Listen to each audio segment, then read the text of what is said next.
Salut, eu sunt Bogdan și bine v-am găsit la un nou clip. Știu că n-am postat de câteva zile, de fapt am postat, dar din păcate YouTube-ul mi-a scos clipul în care eu am ghicit vârsta abonaților pe motivul că au apărut minori în clipul meu și mi-a șters clipul. Asta e, astea sunt regulile de la YouTube, de asta vă zic mereu, voi îmi spuneți să fac multe chestii pe canal, dar din păcate nu depinde doar de mine, trebuie să am grijă să respect și unele reguli. Astăzi o să vedeți un sketch pe care l-am făcut eu acum câteva zile, am lucrat destul de mult la el, sper să vă placă și sper să apreciați, să apăsați butonul de like acolo în forță. Este vorba de un sketch care arată cum este atunci când te uiți la un film de groază și ce se întâmplă în mintea ta după. Ce crezi tu că se întâmplă, dar de fapt e doar în mintea ta, așa că nu mai stăm la vorbă, urmăriți-mă pe Instagram la Marius Bogdan, dați-mi acolo un follow și vă las să vedeți ce a ieșit și să-mi spuneți în comentarii la ce minut v-ați speriat sau ce minut v-a plăcut cel mai mult, bine? Hai să-i dăm drumul la treabă. O vechitură ca toate celelalte. Nici nu știu ce să fac cu ea, să o arunc, să o păstrez. Dar momentan o să o pun undeva aici în magazie pentru că oricum nu mai am ce face cu ea, dar da, mă rog, cine știe.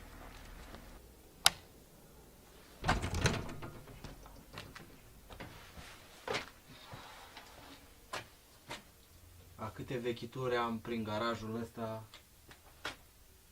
cred că mai are loc și asta, zic eu, nu?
Da? Uite ce să fac, frate, am intrat acum în casă. Chiar voiam să te sun să văd ce faci, poate, nu știu, vii pe la mine, jucăm o FIFA ceva, ce zici? Ne auzim mâine? Poate vii mâine seară și vin și ăștia pe la mine? Ok. Mă bag la un film ceva. Apropo, mai știi tu vreun film mișto ceva? A apărut unul de groază. Ah, ok. Și? E bombă? E ca lumea? Mă bag și eu să fac o baie, că am făcut ceva treabă pe afară. Și dă-mi un mesaj, scrie un mesaj cu filmul, că eu uit sigur. Da, dă-mi un mesaj mai bine și o să mă uit și eu și așa la ce facem seara asta. Dacă tu zici că nu poți să vii să facem o FIFA ceva, da, bine, hai, dă-mi un mesaj cu filmul, poate mă uit și eu în seara asta, că nu prea am ce să fac. Ok. Bine, frate, hai, te pup, te salut, pa, pa, pa, pa, pa, pa.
asta o să fac în seara asta.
Sper că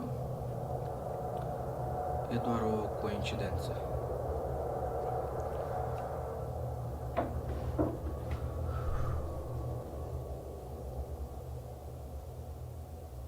Mamă, ce m-a speriat.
Țăpame.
Uite, abia m-am trezit, tu ce faci?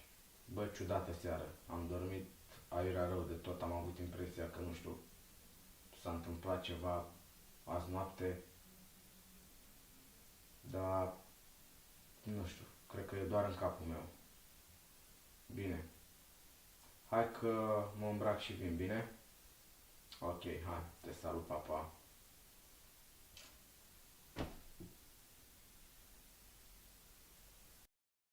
Ok, family, ăsta a fost sketch-ul, sper că v-a plăcut, mie unul mi-a plăcut destul de mult și a ieșit destul de mișto din punctul meu de vedere, să-mi spuneți și voi în comentarii dacă v-a plăcut, dacă mai vreți clipuri de genul ăsta, să lăsați minutul care v-a plăcut cel mai mult din sketch-ul ăsta și să-mi spuneți dacă vouă vi s-a întâmplat vreodată așa după ce v-ați uitat la un film de groază. Bine? Bun, urmăriți-mă pe Instagram la Marș Bogdan, dați-mi acolo un mare follow, puneți clipul la story și dați-mi tag să văd și eu să vă repostez la mine pe story și cam atât. Cu voi astăzi a fost Bogdan, iar noi o să ne revedem, bineînțeles, la următorul video. Pa!